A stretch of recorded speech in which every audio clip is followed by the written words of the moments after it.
Napenda nianze na salamu. Kwa majina naitwa Masimulizi. Leo nakuletea simulizi yako pendwa kabisa itwayo Matege Mwenye Mapenzi ya Kweli. Twende kwa pamoja, twende kusikiliza, kupata raha, burudani na tuenjoy kabisa. Sehemu ya pili leo ipo karibu yako sasa. Asubuhi ilipofika, alionekana Bwana Matege akienda kazini katika hali ya unyonge, upole ukimkumba katika macho yake, huku akiendelea kufunga simu yake kwa barabendi. Lakini pia alianza safari mdogo mdogo na kuelekea katika mingi yake ya kawaida. Upande wa pili, Zai akiwa anaongea na simu ikisikika sauti, "Halo." Zai alijibu, "Halo." Kwa simu ilijibu, "Tunaweza kuonana?" Zai alijibu, "Pesa yako tu." Kwa simu ilijibu kama ifuatavyo, "Nimeshikwa mpaka nashindwa kukusalimia." Zai alijibu naye pia, "Haina haja ya salamu, fanya muamara usome, nimalize shida zako." Kwa simu jibu likisikika, "Kiasi gani unahitaji?" Zai alijibu, 60,000 tu inaturusha, tuma na kianzio pamoja na nauli, nitakuwa mlangoni kwako." Kwa simu alijibu, sauti ikisikika, "Haina shida, sema Zai, upo juu sana gharama zako." Zai alicheka kisha alijibu, "Ni kawaida tu kwa sababu sifanyi makosa nikiwa uwanjani. Ufundi wote na ujuzi na uwache uonekane. Mimi na imani utafurahi na kuenjoy juu yangu mimi. Fanya muamala, wala usijali kuhusu mimi." Basi simu ilikata.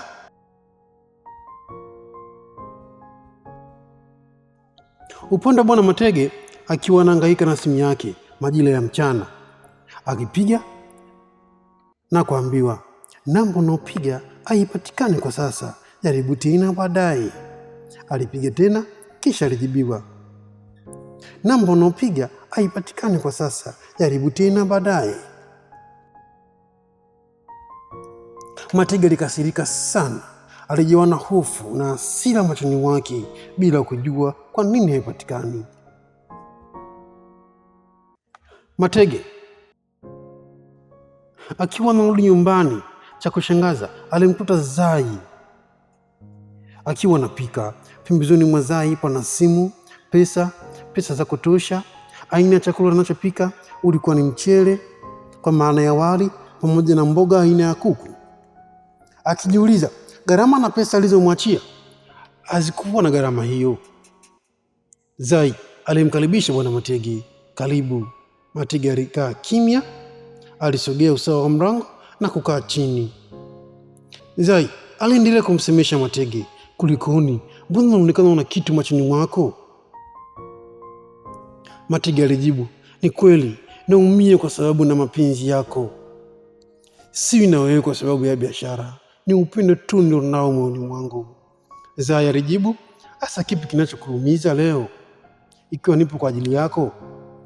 Matege alijielezea vya kutosha juu ya hisia zake. "Nilipiga ukawa unatumika, mchana huu nikapiga tena ukawa upatikani, nikaamini umeenda kwenye biashara yako." Zai alijibu, "Ni kweli nilikuwa natumika, kuna mteja alikuwa anapanda dau." Matege alishtuka kwa macho akishangaa huku machozi yakimtoka. Matege alijibu, "Kwa hiyo ulienda tena kufanya biashara sio?" Zai alijibu, "Wala sijaenda, ingawaje ukatuma pesa ya kianzio pamoja na nauli na simu nikazima. Pindi pale ulipopiga ukaambiwa sipatikani." Matege alishtuka, alishusha pumzi huku akiwa anafuta machozi.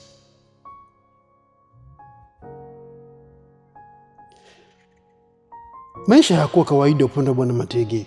Alikuwa ni mtu wa kunyanyasika kihisia za kimapenzi juu ya upendo wake wa dhati alionao kwa Zai. Si yema akiwa anamtafuta Zai, si yema alikutana na Mama Bernard katika hali ya kujuliana hali. Si yema alimwamkia, "Shikamoo Mama Bernard." Mama Bernard alijibu, "Marhaba, kulikoni?" mbona mguu unaupausha? Mama Bena alijibu, marhaba, kulikoni? Mbona mguu unaupausha? Swihema alijibu, wewe acha tu, namtafuta Zai, na siku ya pili sasa sijamuona. Mama Bena alishangaa. Katika hali ya umakini alijibu, kuwa makini, si unajua mtu amisha yule. Swihema, kwa nini unasema hivyo? Mama Bena alijibu, usije kumharibia. Swihema alikaa kimya katika hali ya kutafakari. Mama Bena alimuaga Swihema, haya kweli, mimi naenda. Swihema aliendelea na safari yake ya kuendelea kumtafuta Zai. Matege na Zai wakiwa wanakula chakula cha mchana. Muonekano wa Matege kula katika hali ya unyonge, Zai kula katika hali ya kuchangamka na kuanza kuzungumza. Zai alisema, vipi, mbona kula kwa mapozi? Matege alijibu, hapana, sio mapozi haya. Zai alijibu, ila. Matege alimwangalia Zai kisha alisema, natamani nisifie chakula leo. Zai alijibu, kwa nini ushindwe? Matege alisema, aliyetoa anatabika na hisia kwa sasa, inaniuma kwa sababu ninajua maumivu ya mapenzi. Zai aliguna. Matege alisema, kwa nini hujaenda sasa? Zai alijibu, ulitaka niende. Matege aliguna kisha akasema, hapana, sina maana hiyo. Zai alijibu, hasa unahisi nitakujibu nini kulingana na swali lako? Matege alijibu kwa kumtazama Zai kisha akajibu, nijibu jibu lolote lile ambalo halitaweza kuumiza moyo wangu. Zai alijibu, hasa unahisi nitakujibu nini kulingana na swali lako? Matege alimtazama Zai kisha naye alijibu pia, nijibu jibu lolote lile ambalo halitaweza kuumiza moyo wangu. Zai alijibu, najisikia vizuri nikiwa nacheza na wewe kuliko wanaume wote ambao nishawahi kucheza nao. Matege alimtazama Zai, alimtafakari kisha alijibu, kwa nini sasa usinipende? Zai alimtazama kwa kibehi kisha alisema, ndio unaosukuma moyo wangu kujaribu kukupenda. Matege alimtazama Zai katika hali ya kuchukia. Aliinuka katika sahani ya chakula na kuondoka. Matege akiwa analia, alilia sana akiwa ndani ama chumbani. Zai alifika na kumuuliza, mbona unasimanzi? Nimeukwaza sehemu? Matege alijibu, Zai, hakuna mwanamke ninayempenda kama wewe. Wewe ni mwanamke pekee ambaye nimekupa nafasi moyoni mwangu, lakini sijui kwa nini unipendi. Lakini nimeshajua kasoro yangu ni nini. Acha nikusimulie. Matege akiwa na Naia akiwa anatongozwa na Matege, lakini mwisho wa siku Matege alikataliwa. Matege alimwambia Naia, ujue muda mwingi unanizungusha, unashindwa kunipa jibu. Naia alimjibu, tatizo sio jibu. Matege alisema, kumbe tatizo nini? Naia alijibu, sitaki kujisikia vibaya. Matege alimwangalia kisha alijibu, nijibu tu kuliko kukaa kimya, maana kimya wako hauna tafsiri yoyote juu yangu. Kama ni hisia za mapenzi ya kweli tayari nimeshakuonyesha, kwa nini usinipi nafasi? Naye alisema, kuwa maarufu na matege yako mimi sitaki. Mungu anawezaje kukuondoa hayo matege ili niweze kuwa na wewe?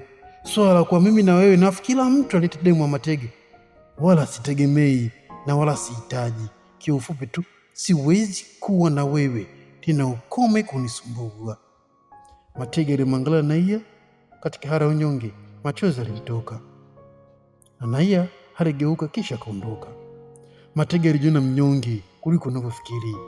Alijiona ni mtu ambaye kunyanyasika juu ya ulemavu alionao. Alilia sana akiwa mwenyewe. Matege alimtongoza mwanamke wa pili anayeitwa Sofia. Matege alisema, ningefurahi iwe na mimi angalau stiri moyo wangu, maana napata maumivu yasiyokuwa na mfano moyoni mwangu. Sofia alicheka sana aliposikia maneno ya Matege. Sophie kisha alisema, mimi sijui nitakuwa ngapi kukuzidishia maumivu moyoni mwako. Matege alimuuliza, kwa nini Sofia unasema hivyo? Sophie alijibu, mimi siwezi kuwa na wewe. Matege alianza safari bila kujibu chochote. Alijua tu ndio yale yale, anakataliwa kwa sababu ya Matege alionayo. Stori hapo ndipo ilipoishia, Matege akiwa anamsimulia Zai. Zai alimwambia, futa machozi yako, huu ni wakati wako kuwa na furaha. Mimi nipo kwa ajili yako. Jambo la furaha pia, mimi ni mjamzito, tena ni wa kwako. Matege alishtuka kwa machozi, kisha alimtazama Zai na kumwambia, Zai, mimi siamini kama una ujauzito wangu, kwa sababu hata wewe pia ulishawahi kunikataa. Tena uliniambia tu haujawahi kupenda wala kupendwa, wewe unapenda pesa tu, na huko tayari kuniuzia. Inawezekana vipi leo uniambie una mjamzito? Matege aliinuka na kuondoka. Naitwa Mo, msimuliaji wa simulizi yako pendwa kabisa iitwayo Matege Mwenye Mapenzi ya Kweli. Ili kupata mwendelezo wa simulizi hii nzuri na yenye kusisimua, usisahau kusubscribe ili kuwa mwanafamilia wa 6 Mwalimu TV. Asante.